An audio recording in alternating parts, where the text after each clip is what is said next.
नमस्कार, मैं डॉक्टर चंदन आप सभी का फिर से आपके चैनल मेडिकल हब में स्वागत करता हूं। आज की इस वीडियो में हम पढ़ेंगे प्रोसेस ऑफ डाइजेशन, यानी कि डाइजेशन होता कैसे है। तो चलिए शुरू करते हैं। तो डाइजेशन जो है वो एक मैकेनिकल एंड केमिकल प्रोसेस है, ठीक है। अभी डाइजेशन का शुरुआत जो होता है ना, हमारे बकल कैविटी यानी मुंह से ही शुरू हो जाता है। जैसे ना हम मुंह में खाना डालते हैं कि हमारा डाइजेशन का प्रोसेस स्टार्ट हो जाता है। तो देखिए, सबसे पहले हम देखते हैं कि बकल कैविटी में क्या क्या होता है। तो बकल कैविटी में क्या होता है, तो बकल कैविटी में होता है आपका टीथ और टंग। तो जब हम खाना मुंह में लेते हैं तो टीथ का काम होता है, दांत का काम होता है उसको चबाना अच्छे से, जिसको बोलते हैं मैस्टिकेशन। तो क्या होता है, सबसे पहले यहाँ पे बकल कैविटी पे मैस्टिकेशन ऑफ द फूड, ठीक है। खाना को चबाया जाता है, अच्छे से चबाता है दांत, जितना अच्छे से चबा के उसको महीन करता है। उसके बाद क्या करता है कि इसका एक और क्या काम होता है बकल कैविटी का, फैसिलिटेशन ऑफ स्वैलोइंग, मतलब खाने को निगलने के लिए तैयार करना। यही दो काम है मेन आपके दांत का, जो कि है आपका मैकेनिकल प्रोसेस, ठीक है। इसमें क्या होता है कि खाने को अच्छे से चबाया जाता है और उसको तैयार किया जाता है निगलने के लिए। अभी क्या होता है कि जो टीथ और टंग है, हमारे मुंह में जो दांत है और जो जीभ है, वो खाने को अच्छे से मिक्स करते हैं, ठीक है। पहले चबा के उसको महीन किया जाता है, फिर उसको अच्छे से मिक्स किया जाता है। और मिक्स करके क्या होता है कि सलाइवा की मदद से, मतलब हमारे मुंह में सलाइवरी ग्लैंड है जो हमने पढ़ा था पहले ही। तो सलाइवरी ग्लैंड से जो सलाइवा निकलता है, जो लार निकलता है, तो वो जो है आपका खाने को अच्छे से मिक्स करता है और उसको एडहेयर करके रखता है। क्या रखता है? एडहेयर करके रखता है, मतलब सलाइवा जो है, लार जो है, वो खाने को आपस में चिपका के रखता है, ठीक है। तो इस तरह से एक खाने का एक नया संरचना बन जाता है, जिसको बोलते हैं बोलस, ठीक है। तो क्या करता है, पहले हम मुंह में खाना लिए, दांत उसको अच्छे से चबाया, ठीक है। चबाने के बाद क्या है, जो आपका मुंह में जो लार ग्रंथि है वो लार बनाता है। वो लार उस चबाए हुए खाने के हर एक पार्टिकल को आपस में चिपका के रखता है, ठीक है। उससे बनता है bolus, okay. Saliva helps in. अभी क्या होता है कि मुंह में मैकेनिकल काम इतना ही होता है। अब ये जो बोलस होता है, बोलस मतलब ये जो बनता है, जो मैस्टिकेशन के बाद जो बनता है उसको बोलस कहते हैं। तो ये बोलस क्या होता है, ये एक पेरिस्टालसिस मूवमेंट होता है। क्या होता है? पेरिस्टालसिस। ये क्या होता है? पेरिस्टालसिस मतलब मस्कुलर कॉन्ट्रैक्शन। जो मसल लेयर होता है डाइजेस्टिव ट्रैक्ट का, उसमें एक तरह का कॉन्ट्रैक्शन होता है, ठीक है, जिसको पेरिस्टालसिस बोलते हैं। और इसी पेरिस्टालसिस मूवमेंट से क्या होता है कि खाना जो है धीरे धीरे नीचे जाता है, तो उसको बोलते हैं पेरिस्टालसिस, ठीक है। अभी ये हो गया आपका खाने का जो है so mechanical process oral cavity में। अभी आते हैं केमिकल प्रोसेस। अभी जो सलाइवा है उसके अंदर जो होता है आपका सलाइवरी अमाइलेज नाम का एक एंजाइम होता है, जो क्या करता है कि आपके खाने में जो कार्बोहाइड्रेट है, जो स्टार्च है, उसका 30%, यानी 30% जो कार्बोहाइड्रेट है, टोटल कार्बोहाइड्रेट का 30%, उसको कन्वर्ट कर देता है माल्टोज में। जब पीएच जो है 6.8 रहता है, तो वो उसको कन्वर्ट कर देता है माल्टोज में। तो आपका स्टार्च मतलब क्या हुआ? कार्बोहाइड्रेट, ठीक है, उसको माल्टोज में कन्वर्ट करता है। और क्या होता है कि सलाइवा में लाइसोजाइम पाया जाता है, ठीक है। क्या पाया जाता है? आपका लाइसोजाइम पाया जाता है।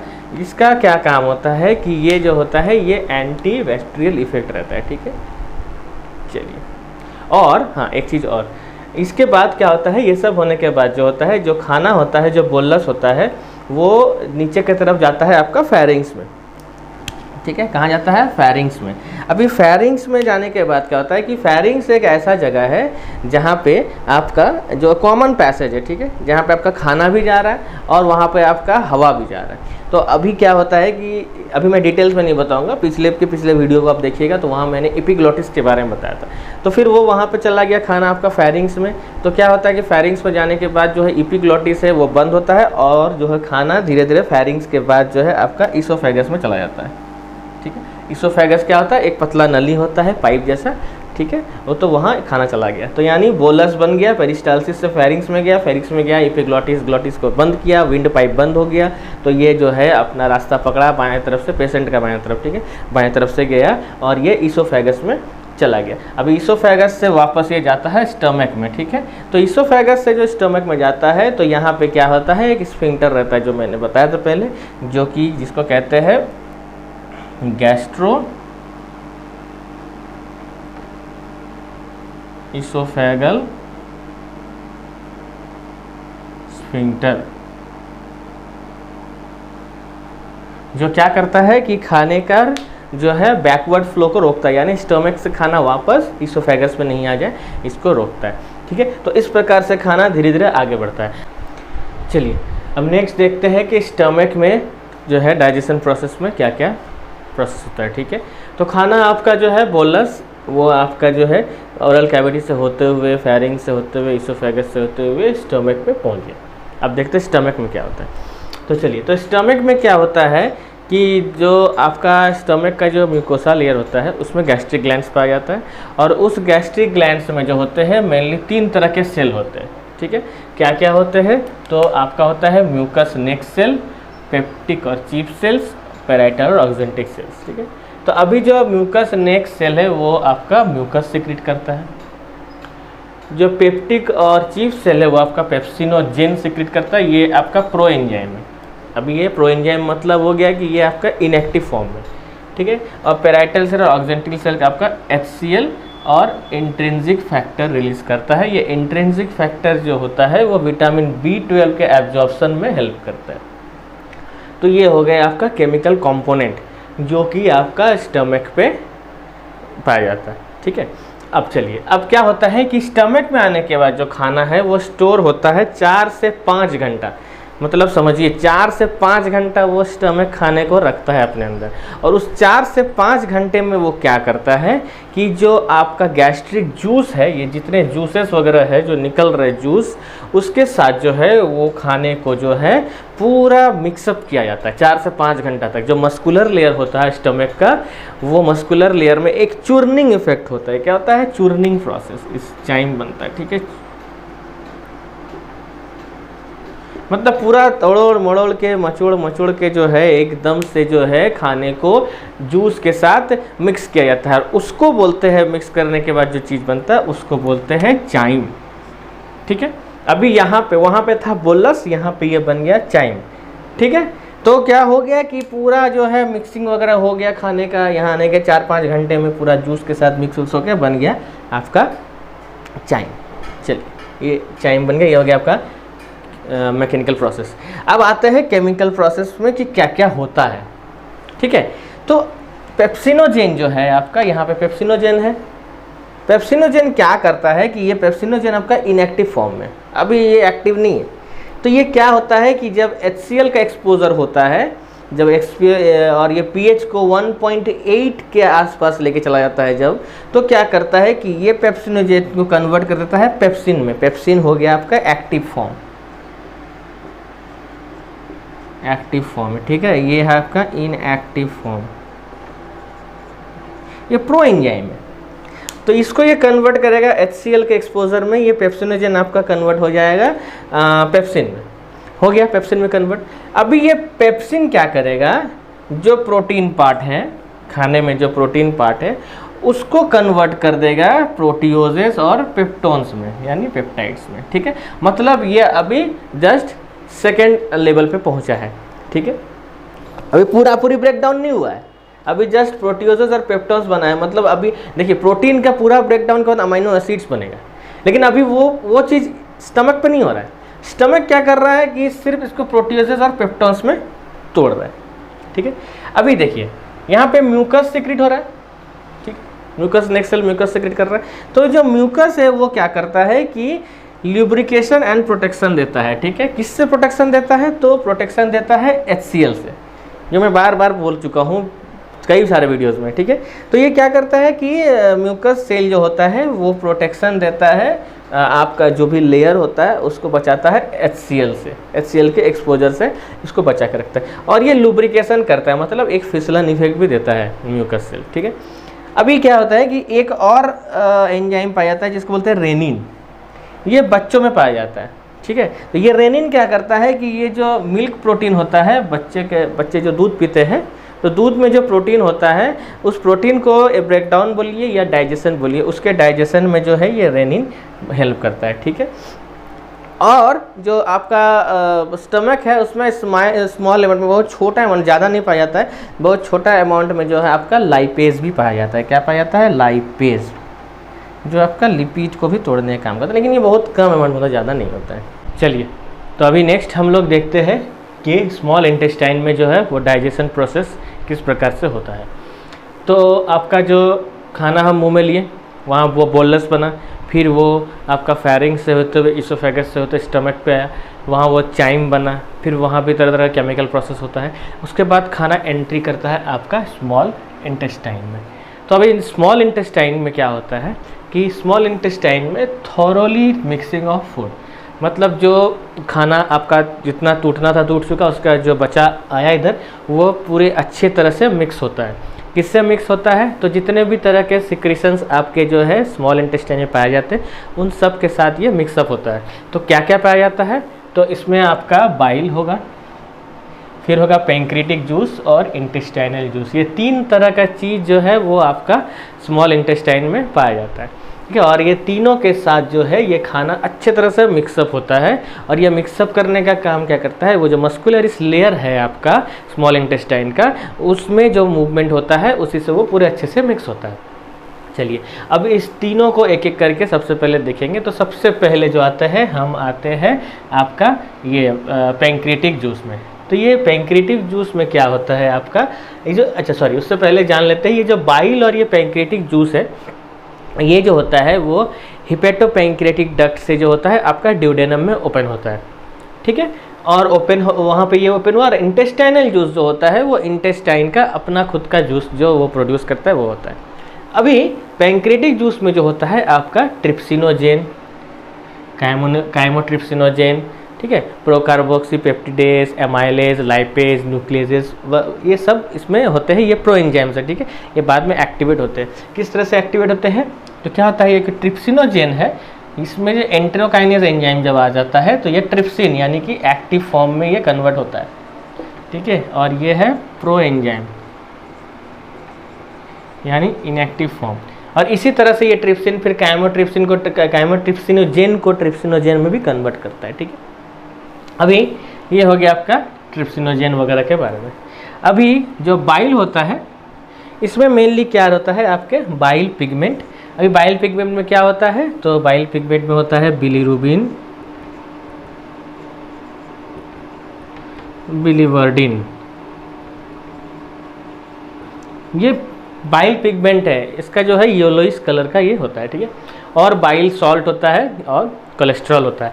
लेकिन इसमें जो होता है एंजाइम्स नहीं प्रेजेंट नहीं होता है। इसमें किसी भी तरह का बाइल में किसी भी तरह का एंजाइम नहीं होता है, ठीक है।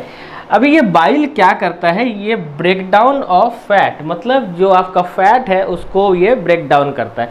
या फिर आप बोल सकते हैं, इसको बोलते हैं इमल्सिफिकेशन, इमल्सिफिकेशन ऑफ फैट, यही बोल सकते हैं आप, ठीक है। यानी ब्रेक डाउन ऑफ फैट, मतलब ये फैट को तोड़ता है, ओके। अब एक चीज़ होता है सक्कस एंटेरिकस। ये क्या होता है कि यहीं पे मेनली आपका इंटेस्टाइनल जूस जो है वो पाया जाता है। तो अभी सक्कस एंटेरिकस क्या होता है? जो इसका म्यूकोसल इपिथेलियम होता है वहाँ पे गॉबलेट सेल होता है, ठीक है, तो वह म्यूकस सिक्रेट करता है, ठीक है। और वहीं पे जो है ब्रश बॉर्डर लाइक सेल होता है जो भी सिक्रेट करता है अपना प्रोडक्ट। तो ये दोनों मिल के बनाता है सक्कस एंटेरिकस, ठीक है। और ये सक्कस एंटेरिकस में होता है आपका डाइसैकेराइडेज, डाइपेप्टाइडेज, लाइपेजेज, न्यूक्लियोसाइडेजेज, ये सारे चीज़ यहाँ पाए जाते हैं, ठीक है। तो मेनली हो गया यहाँ पे 3 जूस, जो हो गया एक बाइल, एक पेंक्रियाटिक जूस और इंटेस्टाइनल जूस, और ये हो गया आपका इंटेस्टाइनल जूस। तो चलिए अब हम लोग देखते हैं केमिकल प्रोसेस क्या होता है स्मॉल इंटेस्टाइन में। तो देखिए इधर क्या होता है कि हमारा जो प्रोटीन्स था जो कि पार्शियली हाइड्रोलाइज हुआ था आपका स्मॉल इंटेस्टाइन में पेप्सिन के प्रेजेंस में, ठीक है। तो वो वहाँ पे बना था आपका पेप्टॉन्स और प्रोटियोजेस बना था। तो अब क्या होता है, वो स्मॉल इंटेस्टाइन में जब आता है और ट्रिप्सिन, काइमोट्रिप्सिन या प्रोकार्बोक्सीपेप्टिडेज के प्रेजेंस में ये कन्वर्ट हो जाता है आपका डाईपेप्टाइड्स में, ठीक है, डाईपेप्टाइड्स, ये डाई है, ठीक है, डाईपेप्टाइड्स मतलब इसमें अभी भी 2 मॉलिक्यूल्स है, ठीक है, डाईपेप्टाइड्स, अभी भी ये पूरा नहीं टूटा है, अभी ये डाईपेप्टाइड्स में कन्वर्ट हो गया। चलिए ये हो गया प्रोटीन का पार्ट, ठीक है। अभी जो पॉलीसैकेराइड्स यानी जो कार्बोहाइड्रेट का पार्ट था, तो पूरा कार्बोहाइड्रेट तो नहीं, 30% उधर सलाइवा में हुआ था, तो ये जो पॉलीसैकेराइड्स है ये अमाइलेज के प्रेजेंस में बनेगा डाईसैकेराइड्स। यहाँ भी डाई है मतलब यहाँ भी अभी 2 मॉलिक्यूल्स है, अभी ये टूट रहा है, ठीक है, अभी ये डाइजेशन का प्रोसेस चालू है, अभी ये स्मॉल इंटेस्टाइन में हो रहा है, ठीक है। ये जो फैट्स है आपका, जो फैट्स है, ठीक है, तो उसको भी तो तोड़ना पड़ेगा। तो फैट्स क्या होता है, लाइपेज के प्रेजेंस में बनता है डाईग्लिसराइड्स और मोनोग्लिसराइड्स, मतलब ये पूरा लगभग टूट चुका है, ये 2 मॉलिक्यूल्स 1 मॉलिक्यूल्स में ये कन्वर्ट हो चुका है, लेकिन ये अभी और कन्वर्ट होगा। फिर इसी तरह न्यूक्लिक एसिड जो होता है ये भी न्यूक्लियस के प्रेजेंस में बनता है न्यूक्लियोटाइड्स और फिर ये न्यूक्लियोसाइड्स बन जाता है, ठीक है। अभी इसमें कहीं भी आपको जो है सक्कस एंटेरिकस का जो इंटेस्टाइनल जूस है उसका कोई भी काम अभी यहाँ स्टार्ट नहीं हुआ है, ठीक है। अभी जो मेन काम हो रहा है वो हो रहा है आपका जो बाकी जूस है, जो पेंक्रियाज से जो पेंक्रियाटिक जूस जो थे उसी से जो कुछ हो रहा है, और जो बाइल के जूस थे वही अभी काम कर रहा है, ठीक है।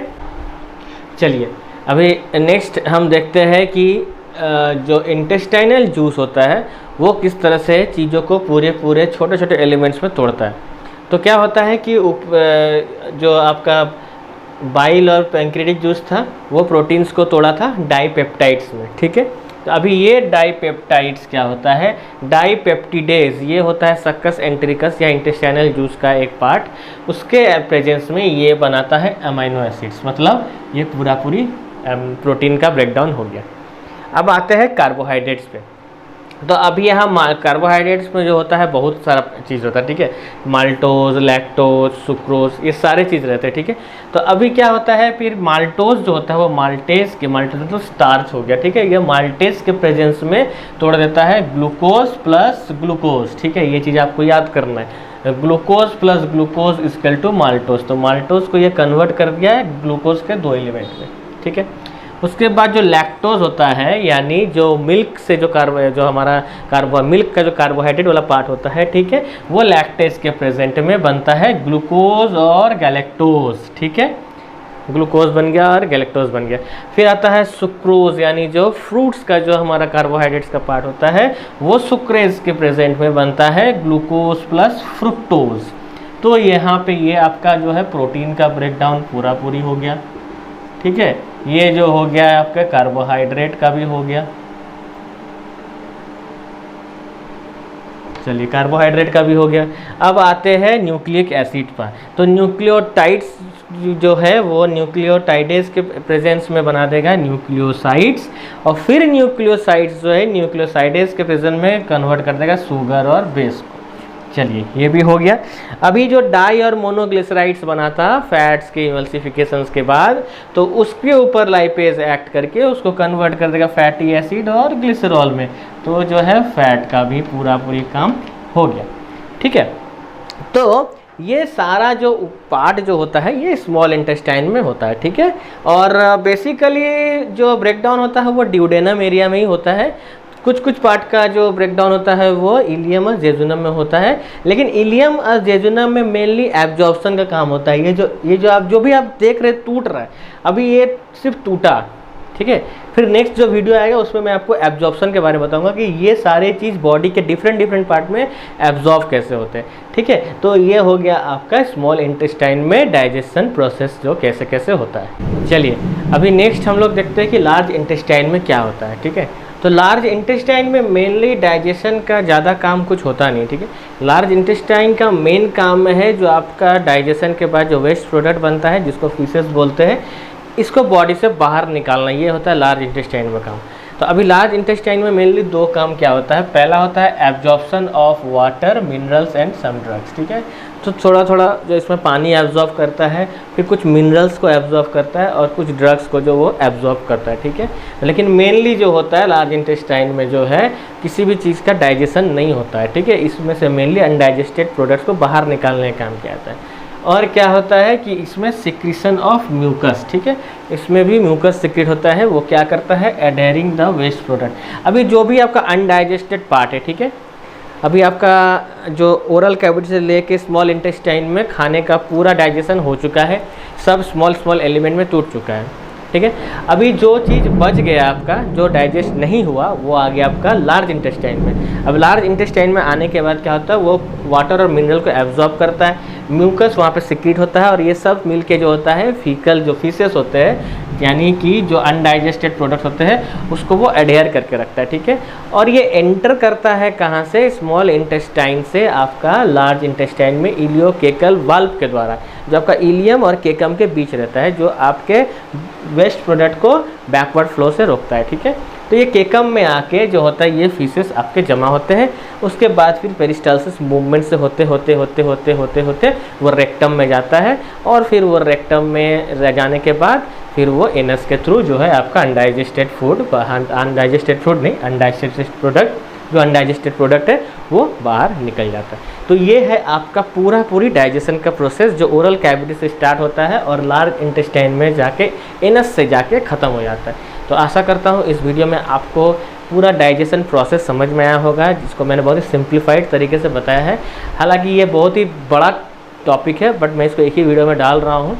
आप प्लीज़ इसको स्किप करके नहीं देखिएगा, नहीं तो आपको समझ में नहीं आएगा कोई पार्ट। ये बहुत ही इंपॉर्टेंट पार्ट है, आप सबको पता होना चाहिए कि आप जो खा रहे हैं आखिर उस खाने का क्या हो रहा है। तो अगर ये वीडियो आपको अच्छा लगता है तो प्लीज़ आप एक लाइक दबाइए, मेरे चैनल को सब्सक्राइब कीजिए। किसी भी तरह का डाउट होता है तो कमेंट सेक्शन में डालिए, और इतने बड़े टॉपिक में अगर लगता है कि कुछ छूट गया तो आप प्लीज़ उसको ऐड ऑन कीजिए। Thank you.